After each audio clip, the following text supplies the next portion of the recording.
Voter suppression. I don't feel like it. I know it is. Police canines deployed to find drugs and missing children, but their use during arrests comes into question. Well, it's very important. We got to teach the dog to where the dog's going to engage a person. We dig into the number of incidents and why one state is considering restrictions on their use. Plus, con artists collecting thousands of dollars off luxury liquor. Bourbon and even tequila now are the two hottest spirits in the United States. We'll show you ways to spot a fake bottle. In-depth stories that inform and inspire. You're watching Investigate TV Plus. Millions of people in the U.S. face literacy challenges, and when Election Day comes, the voting booth can be intimidating. Reporter Carice Jackman teamed up with ProPublica to investigate the problem and find potential solutions for those who struggle to understand the ballot. This is my daughter. 78-year-old Faye Combs is proud of her life. She's a wife, a mother. But for decades, she's lived with a secret she kept from the one she loved. I was married 7 years before he even knew I couldn't even read or write. It wasn't until Faye was 40 years old that she finally got a tutor. I talked to this lady. I didn't know this lady, had never met her, but I just poured out my story because I was desperate. I really wanted to be better and do better. Faye says one of the many problems she faced as she struggled with reading was voting. She says it was hard finding the strength to not only say, I can't read, but to also reach out for help and understand what's on the ballot. I always had the fear when I was in the booth was that I would be in there for a long time. Faye isn't alone. According to the National Center for Education Statistics, 1 in 5 Americans struggles to read English at a basic level. The question is, how does that impact participation in elections? Our partners at ProPublica analyzed voter participation and literacy data for more than 3,000 counties across the U.S. and found areas with lower estimated literacy rates tend to also have lower voter turnouts. In fact, according to their analysis, if low literacy counties had similar turnout rates to high literacy counties in 2016, 18, and 2020, they could have added up to about 7 million votes nationally each year. And while there are many factors that play into whether a person votes, including transportation and the ability to get time off work, ProPublica found that increased participation in low literacy counties could have the power to swing close races. The ultimate test is, what is society doing to make it better, to fix it? Olivia Coley-Pearson's not only a city commissioner in rural Georgia, she's a voting rights advocate. What are you hearing from people when they say they're nervous about voting or they are apprehensive about going to vote and they can't read or write? They feel like society shuns or look down on people who can't adequately read and write. Throughout our nation's history, literacy and the right to vote have been used as tools for discrimination. During the Jim Crow era, states and counties across the South created restrictions like literacy tests to make it difficult for African Americans to vote. Federal law allows voting assistance for people who are blind, disabled, and who are unable to read. But Coley-Pearson says roadblocks at the polls still linger. And it seems to me like a lot of the people are trying to keep the illiterate people from being able to vote by making laws more stricter. In a 2001 case, the Federal Justice Department claimed white poll managers in Charleston County, South Carolina, were intimidating black voters who requested assistance. A federal judge ultimately found there was significant evidence of intimidation and harassment, but said the mistreatment was too anecdotal to take direct action. Give it up for Coffee County! It's issues like these, Olivia Coley-Pearson says, she's battled time and time again. Do you feel like it's a form of voter suppression? I know it's a form of voter suppression. I don't feel like it. I know it is. Advocates say in order for the voting experience to improve for voters who struggle to read, ballots need to be more accessible. Maybe you don't have to say amend the Constitution. You could say change the Constitution or change the law. Being conscious of writing so that people who don't read well can understand it. Whitney Quisenberry and her colleagues at the Center for Civic Design have assisted numerous states, working with local election officials to create materials to help Americans with reading challenges understand the voting process. She says when state and local voting changes are made, it's important for agencies and election officials to spread the word, going to areas which may not have the resources to get the information. Combs now travels the nation, speaking with lawmakers about why it's so important to reach out and listen to those who struggle with reading and writing. Everybody doesn't have a computer. Oh, you can do it, it's easy. No, it is not easy. If you don't know how to, it's intimidating. She also shares her story with those battling the same fight she eventually won, letting them know no matter what their reading comprehension is, they too have the right to read and to vote. In the wake of the 2020 election, several states passed new voting restrictions. While all do not target voters who struggle to read, the measures can make it challenging for voters with low literacy skills to get help casting ballots. Florida expanded the area around election locations, prohibiting volunteers from asking people if they need help, while Georgia passed a law limiting who can return or even touch a completed absentee ballot. If you need help at the polls, you can call the Nonpartisan Election Protection Hotline at 1-866-OUR-VOTE. Coalition members can connect you with resources in your area. You can also find a voter accessibility guide and more on our investigation on investigatetv.com. Still ahead, a serving of kindness. Meet a cafeteria employee inspiring students one meal at a time. Hello, Miss Johnson. Hello, my love. She's the most sweethearted person you'll ever meet. But first, oh, I know, good boy. Police dogs play a vital role within law enforcement, but incidents involving canines send thousands of people to the hospital every year. We investigate who's getting injured, plus an in-depth look at how some of these working dogs are trained. You can watch Investigate TV Plus anytime online. Just subscribe to our YouTube channel at Investigate TV. You can catch stories and full episodes.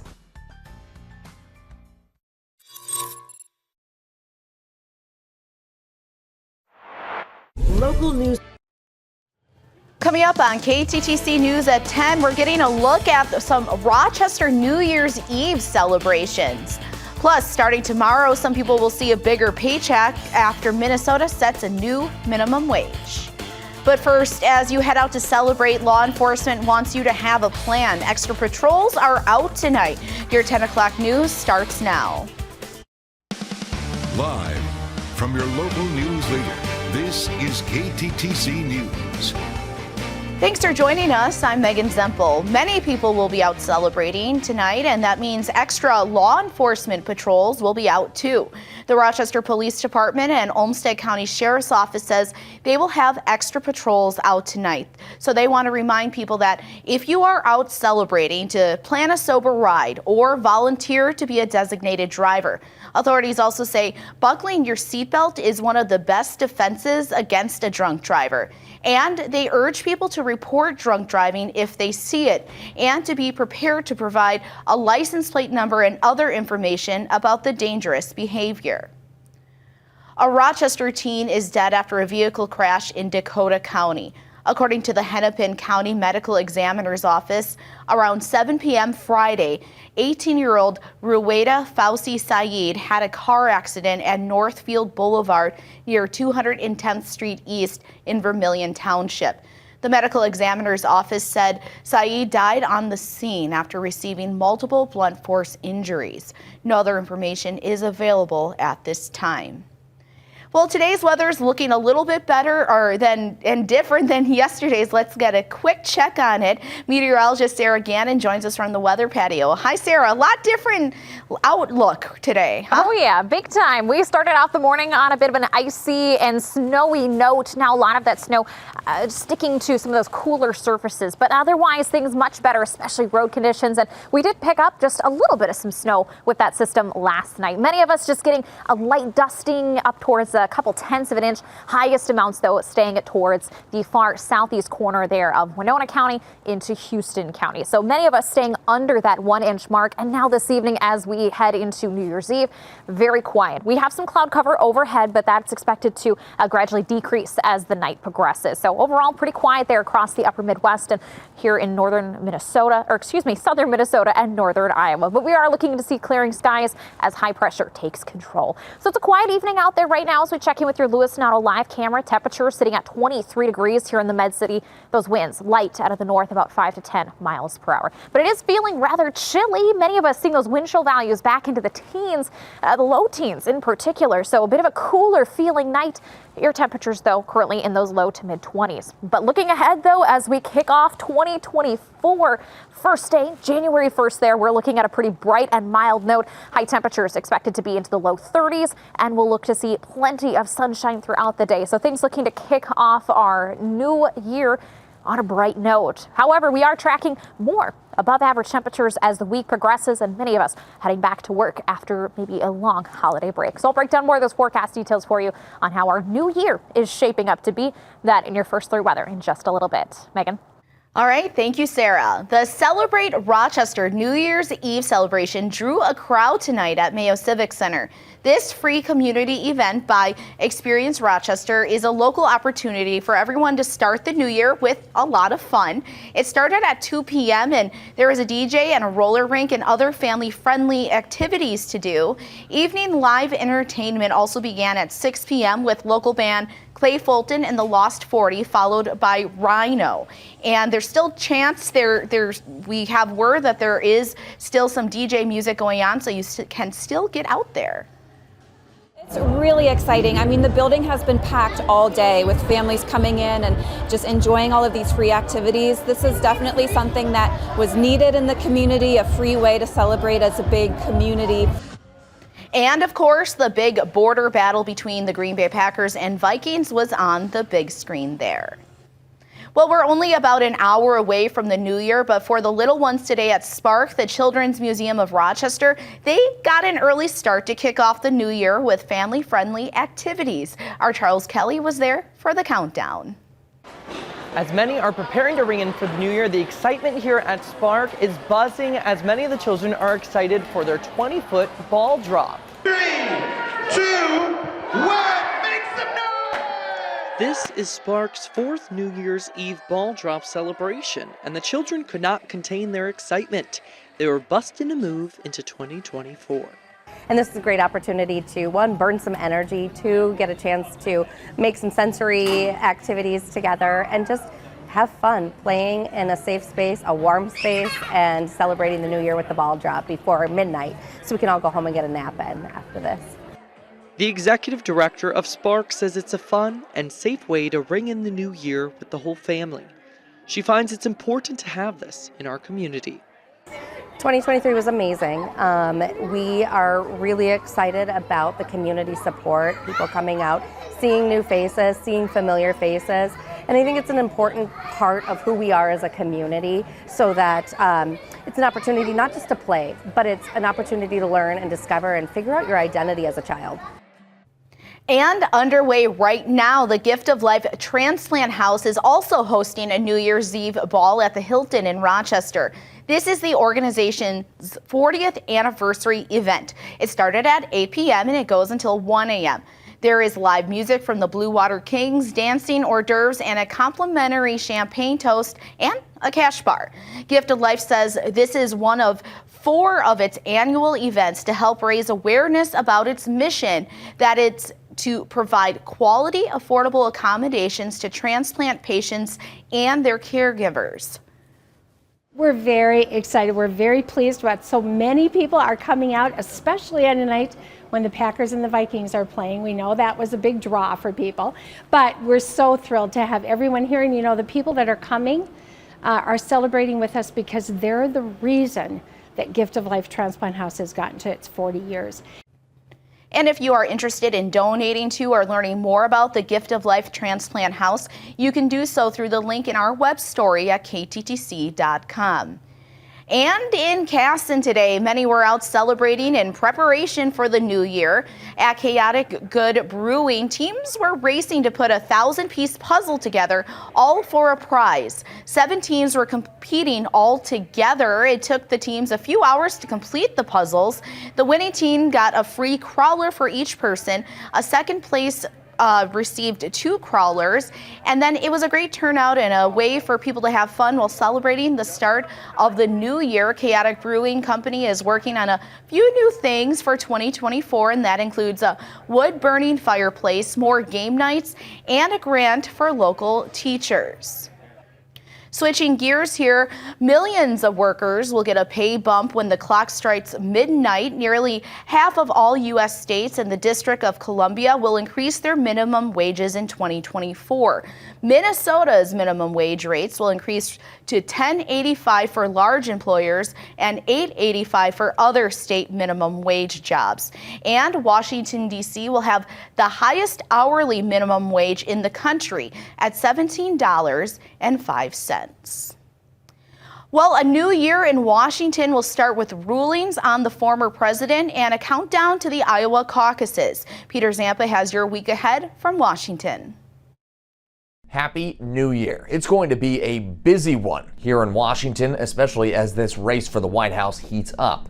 The Supreme Court will start the new year by ruling on if former President Donald Trump is eligible to be on Colorado's ballot due to his role in the January 6th insurrection. Since the Colorado Supreme Court took him off the ballot, Trump's eligibility has been challenged in other states. All GOP candidates remain focused on the upcoming Iowa caucuses on January 15th. This week, Speaker Mike Johnson and a group of Republican lawmakers head to the southern border to find solutions to a growing illegal immigration problem. Congress returns to Washington January 8th. While the halls of Congress are currently empty, the White House will be too on New Year's Eve. President Biden and his family ringing in the new year in St. Croix. Reporting in Washington, I'm Peter Zampa. Well, still ahead, it was a record-breaking year for weather around here. We're taking a deep dive into some of those weather events next. During the last week of 2023, multiple records were set, marking some of the warmest days in Rochester's December history. This year, many memorable weather events happened across the region, and our First Alert team was there to guide you through it all. From records to severe weather, meteorologist David Burgett takes a look back at our weather in 2023. This year was one for the record books here in Rochester.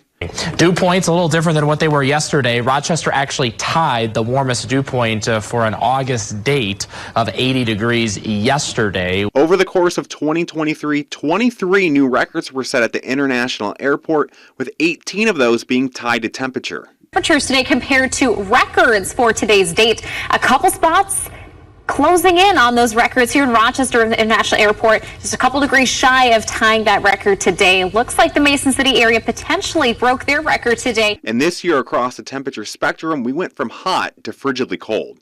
Our hottest temperature this year clocked in at 97 degrees, while our lowest hit -17 back in January. Not to mention, when you factor in the wind or our humidity, we hit -34 degrees for our coldest wind chill this year and 110 degrees for our hottest heat index. 97, our high temperature as of now in Rochester, some of us getting into the 100s. We'll be back possibly into the 90s. I'm thinking more in the upper 80s for our temperature tomorrow. In addition to the hot weather, we tracked a relentless drought that started back in May. This summer marked the 4th driest meteorological summer in Rochester's history, with a deficit of over 8.5 inches worth of rainfall. Our driest summer month was actually June, which lacked about 4 inches worth of rain. And typically it's the wettest month with over 5 inches worth of rain. Next point of the lack of rainfall that we've been seeing still continuing to impact us here in southeast Minnesota, northeast Iowa. That drought continuing to grow, now containing a large majority of our viewing area. We also alerted you about unhealthy air qualities from some of the worst Canadian wildfires in the country's history. But this year, on March 31st, we guided you through a 2-part system that first brought severe storms, especially in Iowa. I think there's a VO for us from KCRG of a tornado hitting a building earlier today here. Here's from their sky cam But let's see, it's the first time I've seen this here. Notice some strong winds, might be some rotation within this. Notice how rain-wrapped these storms have been today, and that's what happens a lot of times in the Midwest. We are heavy rain producers. And later that night, most of the region was underneath winter weather advisories or winter storm warnings. North in the area, possibility up to 7 inches from Zumbrota, Wabasha up to Red Wing, Rochester, 2 to about 5 inches. South of here, we're looking at an inch to maybe as much as 3 or 4 inches, depending on how things pan out with that transition from rain to snow. And at the end of this year, we have you to thank with all the photos you have submitted to our Facebook page and for trusting us to be your source for all things weather. All right, so we have first alert days in effect here coming up for Wednesday and again on Thursday. It is a first alert day. Still looking ahead at the second half of the day that's going to be featuring a lot of variety. We do have a first alert day out for your Wednesday and Thursday. We are tracking. First alert days is for Wednesday and Thursday for dangerous heat for those days. Thank you for letting us be the first ones to alert you. Have a great new year, and we'll see you in 2024. Here's your first alert weather with meteorologist Sarah Gannon. Hard to believe we're already ringing in at 2024 here in just a couple hours. So as we recap our last round of snowfall for the 2023 year, many of us picking up just a light coating there of some snowfall. Highest amounts towards Houston County and Winona County. Right now, we did pick up Mount Prairie. Did get about 7/10 of an inch of snowfall, half an inch towards Mabel, about 3/10 there in Lake City and Wilson. Rochester International Airport and Spring Valley only getting about 2/10. So not a lot of snowfall being picked up with this last system here of the year. But again, Winona County, Houston County picking up those highest amounts. Of course, another round there of those higher amounts towards Rice County, up towards the Twin Cities metro area. So we kind of missed out on a lot of that snowfall here so far this winter season. But I'm sure Mother Nature has plenty more cold and snow. And of course, a true Minnesotan and Iowan winter is ahead here as we ring in 2024. So we'll continue to track those winter potentials here as the winter progresses. So outside, things are pretty quiet right now as we check in with your future track radar. Plenty of cloud cover. We'll gradually start to see some clearing here as the next few hours progress. High pressure, though, in control, and that will dominate the upper Midwest as we head into the next couple of days. So a pretty quiet weather pattern is setting up for the upcoming week, and that will help us ring in 2024 on a bright and mild start. So tonight, if you still have plans to head out the door, maybe you wanted to catch that game and now we're planning to head out the door, things are quiet. A little cool here for tonight, but tomorrow looking to feature more sunshine and more above average temperatures with highs there into the 30s. But the upcoming week, as many of us maybe head back to work or school following the winter break, looking to see some dry conditions and above normal temperatures. That persists. Here's a live look outside there, downtown Rochester from your Lewis Donato live camera. Pretty quiet evening here for us in southeast Minnesota, northeast Iowa. Clouds still holding strong there, but expected to break here in the next few hours. Temperature-wise, not too bad. Low to mid-20s. Wind chill values, though, into the teens, low teens for many of us. So it is a little bit cooler feeling outside. Wind speeds ranging about 5 to 10 miles per hour. So as we time things out here for the rest of this evening, a little bit of cloud cover still possible here as we start off tomorrow morning, looking to see temps there into the teens. But we'll clear that cloud cover out rather quickly. Nice sunshine on the way for the afternoon, with high temps there into those low 30s. Then as we fast forward into Tuesday morning, bringing those clouds back into the area, and we'll look to see temperatures continue to hold strong. Maybe a potential there for a few flurries for Tuesday during the midday. Temperature-wise, not bad. We continue our above average temperature stretch here as we head into the first week there of 2024. Quick little cool down though, quick little dip back into the 20s there for your Wednesday and Thursday.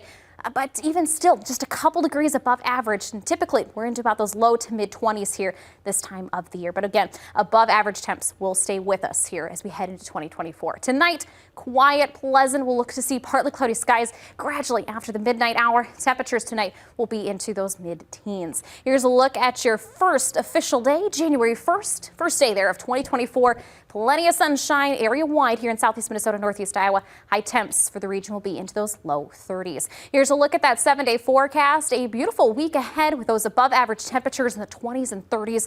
Pretty dry week with conditions there looking to see periods of sunshine, but a little bit more cloud cover there as we head back into Tuesday. Megan? All right, thank you, Sarah. Well, still ahead, city leaders across the country say the migrant surge is at its breaking point. What they say needs to be done next. Welcome back. Authorities at the southern border encountered a record number of migrants in December. The influx of migrants comes as mayors of so-called sanctuary cities, New York, Chicago, and Denver, are taking action to slow the flow of migrants coming to them from Texas. Camila Bernal has more. A breaking point at the U.S.-Mexico border as preliminary Homeland Security statistics show authorities encountered more than 225,000 migrants so far in December, the highest monthly total recorded in more than 20 years. And from the border to cities all over the U.S. struggling to keep up. Because this welcome comes at a cost. When you're talking about 10% of the budget to allocate for cities on this, that's unsustainable. When we have every single hotel room in the city full of migrants that have arrived, that's unsustainable. For months, Texas Governor Greg Abbott has bused thousands of migrants to these cities, led by Democrats, resulting in turmoil and straining resources.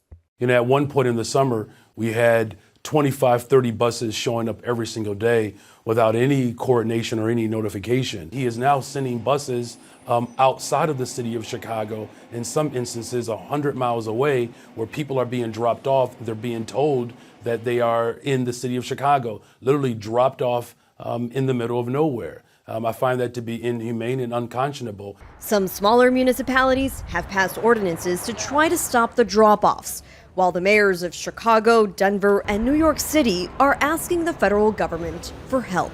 I think much more could be done with all of our national leaders, from a decompression strategy to making sure the cost of this is not falling on the laps of everyday taxpayers in our cities.